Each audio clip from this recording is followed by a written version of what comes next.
My name is Rory Emmett. Lionel Davis. I'm a resident artist at Greatmore Studios.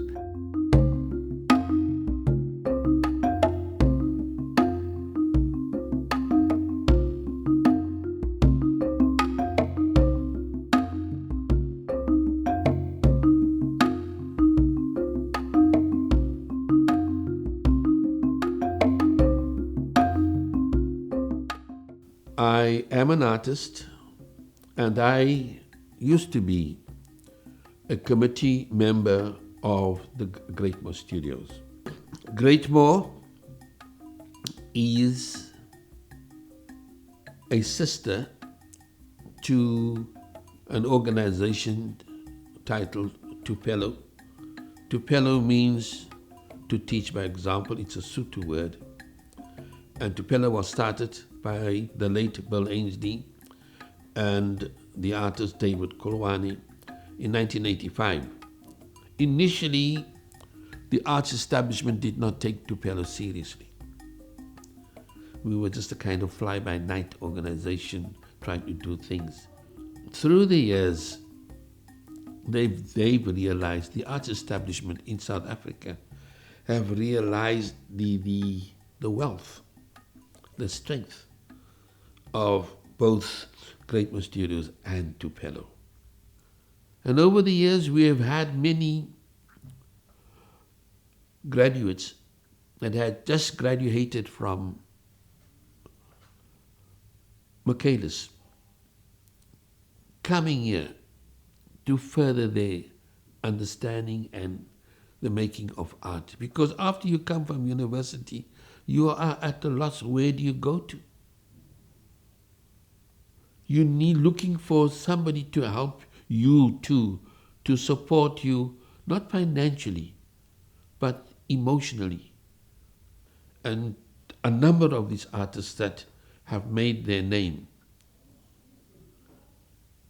came from CAP, the Community Arts Project, who has unfortunately closed down. And there was no home for them. They come from poor communities. There is no such thing as private personal space. They did not have studios. But with the opening of the Greatmore Studios, they had a home to come to. Tupelo works from Greatmore Studios. There is, as I said, this wonderful relationship between these two organizations. There have been a number of workshops, Tupelo workshops, right here in this Greatmore Studios. And I have been fortunate enough to have been part of these workshops. And the idea is that we who had been to the Tupelo workshops, who understand the dynamic, how do people from very different backgrounds get together? How do they begin to understand each other?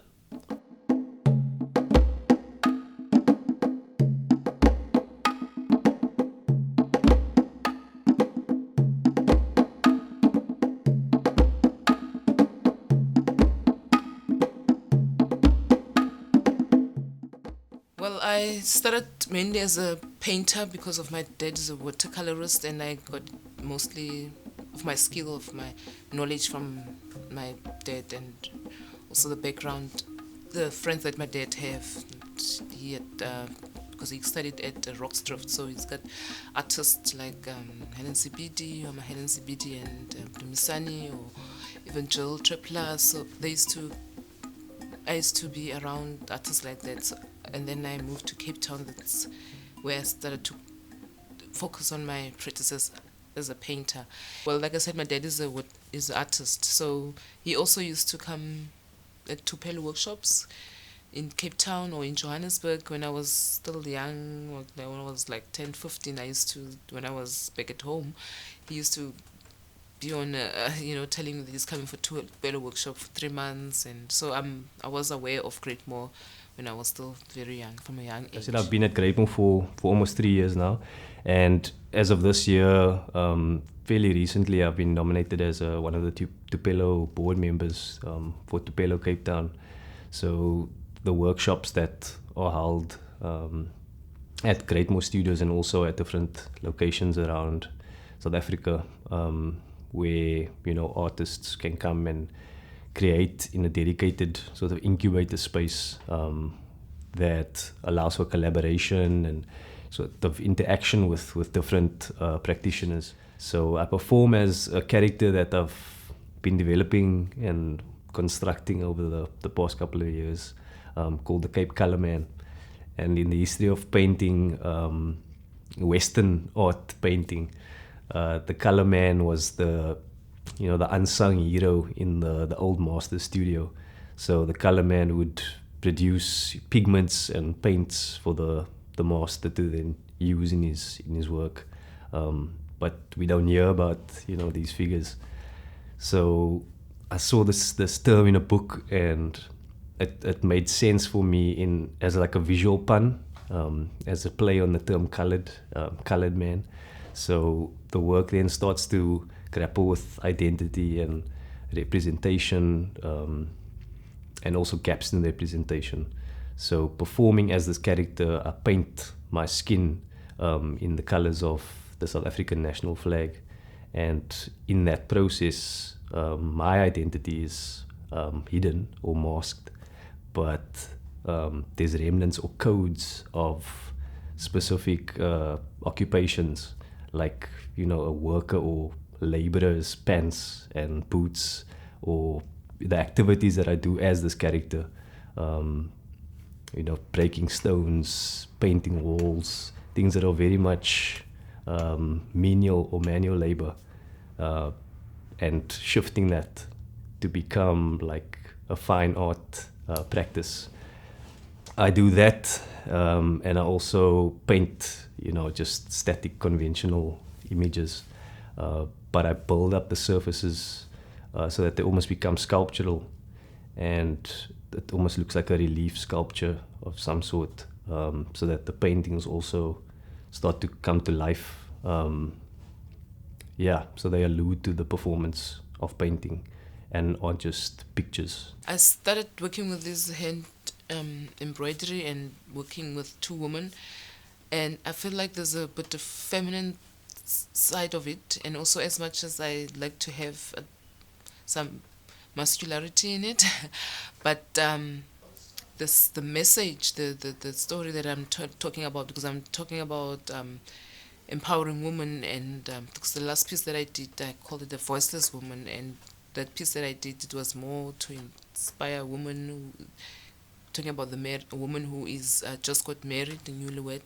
and in the Xhosa society, in the Xhosa culture, if you just got married, you have to be accepted to your husband, So, and there's certain stuff that you have to do, like sitting behind the door, and so when I look at that, I felt like I should write a story about that, because most of those women who just got married, they feel like they do have a voice, but they just got married and they can't do much than just to be in the house and to be a housewife, So when I hear those stories, I paint and I also hand embroider my work to empower the other woman and to strengthen them with my message, embroidery. I'm not so aware of the colors that I choose, but I like to think I'm inspired by nature. I love plants and I love greenery. That's why you will see my work mostly. If you look at Cinematography's work, I always have background of lush greenery, and so I'm always surrounded by that. I like to stay in a place like I stayed in Stellenbosch, and then staying in Stellenbosch, there's a lot of plantation and forest and being in the mountains, and so that inspired my work also. I like earthy colors. I like to be in earth. I was actually wondering if I had to move to a place whereby it's cold, maybe in Europe, how will I respond to that? How my work gonna change and my colors? But my colors are mostly inspired by nature and the earth, African climax. Yes. So these works I'm producing for a competition, which is the Emerging Painters Award, which I've made the top 20 for, and it's happening in Harare, in Zimbabwe. So I'm producing a series of 3 works with this floral print in the background, and it's something that's, you know, considered intrinsically South African. A lot of people can identify it immediately because it's like it covers mattresses and stuff like that.